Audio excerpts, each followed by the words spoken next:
আমি এখন যে জায়গাটিতে দাঁড়িয়ে রয়েছি প্রথম দৃষ্টিতে সে জায়গাটি দেখলে মনে হতেই পারে এটি কোনো ভুতুরে বাড়ি অথবা পরিত্যক্ত ভবন, কিন্তু আসলে এটি সাপাহার উপজেলা মুক্তিযোদ্ধা কমপ্লেক্স, যেটি সাপাহার উপজেলার ঠিক প্রাণকেন্দ্রে অবস্থিত, যেখানে মাথা উঁচু করে দাঁড়িয়ে থাকার কথা ছিল বীর মুক্তিযোদ্ধাদের সম্মানের স্মারক মুক্তিযোদ্ধা কমপ্লেক্স, কিন্তু আজ সেখানে কেবলই পোড়া গন্ধ আর ধ্বংসস্তূপের হাহাকার। জুলাই অভ্যুত্থানের সেই উত্তাল দিনে ছাত্র জনতার পুঞ্জীবিত ক্ষোভ নিমেষেই ছারখার করে দিয়েছে এই তিনতলা ভবনের দম্ভ। কিন্তু এই আগুনের লেলিহান শিখা কি কেবলই ইট পাথরে লেগেছিল, নাকি এর পেছনে লুকিয়ে আছে বছরের পর বছর চলা শোষণ আর অপশাসনের এক রুদ্ধশ্বাস ইতিহাস?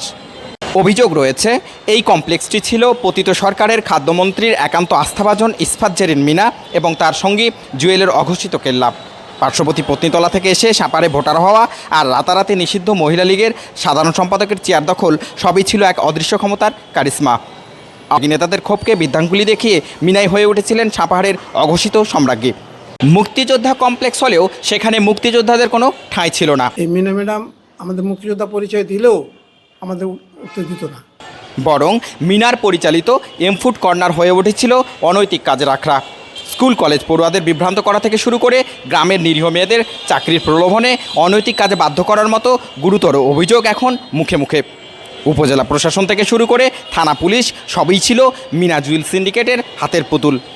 পুরো শরীরে অসংখ্য আঘাতের চিহ্ন এবং পোড়া দাগ নিয়ে লজ্জায় নিশ্চুপ হয়ে দাঁড়িয়ে থাকা এই ভবন নিয়ে সাধারণ মানুষ বিভিন্ন মতামত দিয়েছেন।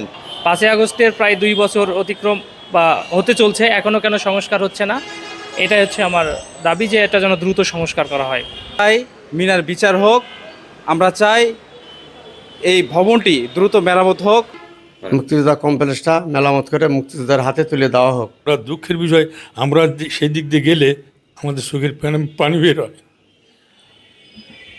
আমরা খুব এটা সম্পূর্ণ নিয়ন্ত্রণ করেছে মিনা ম্যাডাম।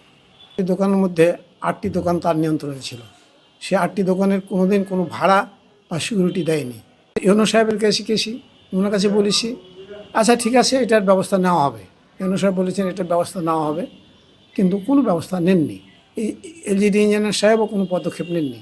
জেরিন মিনা, তুলি, মোর্শেদা, ময়না পারভিন সহ সংশ্লিষ্ট অনেকের নিকট বড় অঙ্কের বকেয়া জামানত সব পাওনা রয়েছে। দিনের পর থেকেই মুক্তিযোদ্ধা কমপ্লেক্সটা আমরা এরকম দেখছি। 5ই আগস্টে এখানে ব্যাপক ক্ষয়ক্ষতি হয়েছে।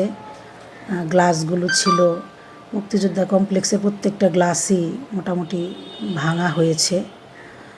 তো আমরা এটা নিয়ে কথা বলবো, আমাদের ঊর্ধ্বতন কর্তৃপক্ষের সাথে কথা বলবো, পরিপত্র এবং নির্দেশনার আলোকে বিধি মোতাবেক ব্যবস্থা নেব।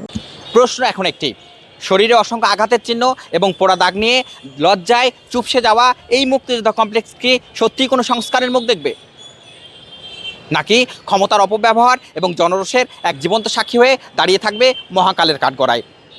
স্থানীয়দের দাবি দ্রুত সংস্কার করা হোক মুক্তিযোদ্ধা কমপ্লেক্সটিকে, বিচারের আওতায় আনা হোক জুয়েল এবং মিনা সিন্ডিকেটকে, সেই সাথে আর কোনো জুয়েল এবং মিনা অনুপ্রবেশ যাতে ঘটাতে না পারে স্পর্শকাতর পবিত্র এই মুক্তিযোদ্ধা কমপ্লেক্সটিকে সেই দিকে সজাগ থাকতে হবে স্থানীয় রাজনৈতিক মহল এবং প্রশাসনকে।